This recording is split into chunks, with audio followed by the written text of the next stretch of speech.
रामनाथ जी को शहर में आए अभी 2 साल हुए थे। उनका बेटा सचिन शहर में नौकरी करता था, इसलिए वह अपने पिता को भी शहर ले आया था। सचिन की पत्नी राधिका को रामनाथ जी का उसके साथ रहना पसंद नहीं था। वह चाहती थी कि हम अकेले में मजे से रहें। इसी बात को लेकर अक्सर घर में कहासुनी होती रहती थी। एक दिन राधिका घर का काम निपटा रही थी, तभी रामनाथ जी के हाथ से एक शीशे का गिलास गिरकर टूट गया।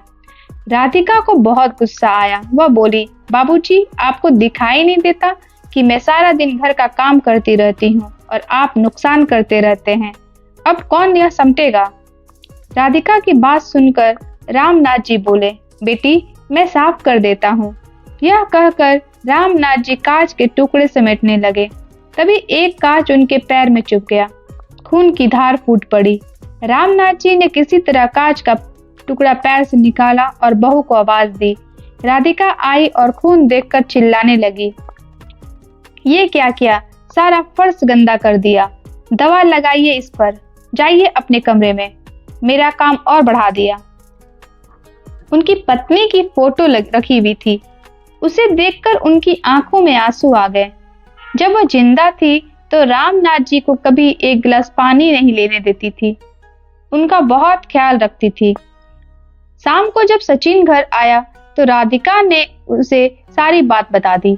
सचिन पापा के कमरे में गया और बोला, पापा, मुझे लगता है आपको यहाँ लाना ही नहीं चाहिए था। आप एक जगह चैन से बैठकर नहीं रह सकते क्या? रामनाथ जी कुछ नहीं बोले, बस चुपचाप बैठे रहे। कुछ देर बड़बड़ाकर सचिन बाहर चला गया। रामनाथ जी कहीं अतीत में खो गए। जब सचिन पैदा हुआ था, उन्होंने पूरे गांव को दावत दी थी। उनकी पत्नी यशोदा ने बड़े लाड प्यार से सचिन को पाला।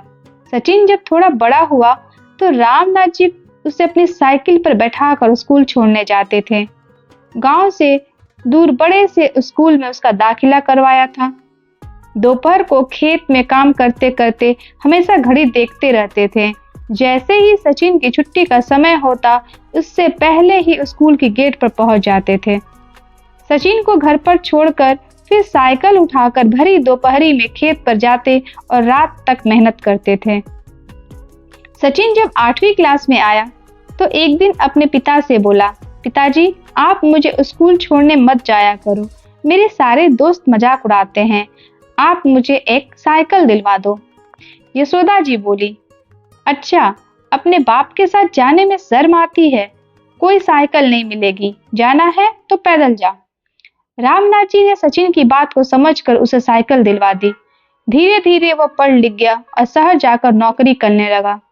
रामनाथ जी से अब काम नहीं होता था। सचिन हर महीने कुछ पैसे भेज देता था।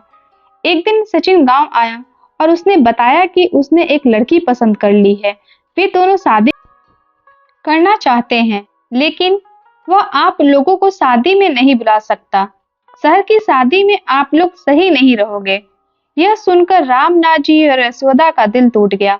यशोदा ने तो कुछ ही दिन बाद बिस्तर पकड़ लिया।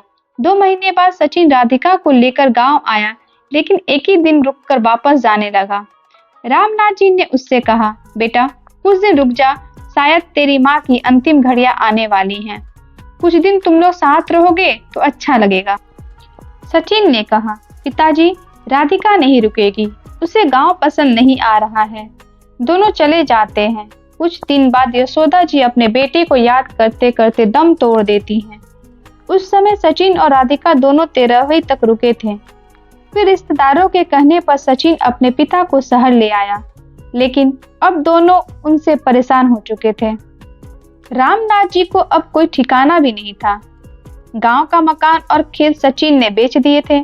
उसी पैसे से उसने एक फ्लैट खरीदा और किराए के मकान से उसमें आ गया था।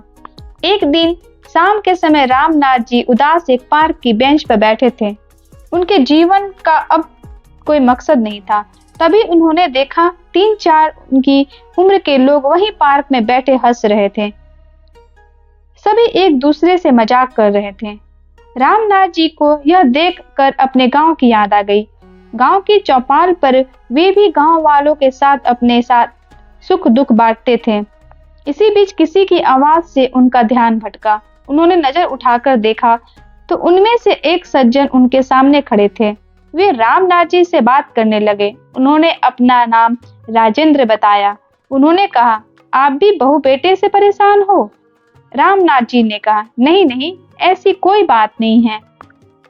यह सुनकर राजेंद्र जी हंसने लगे।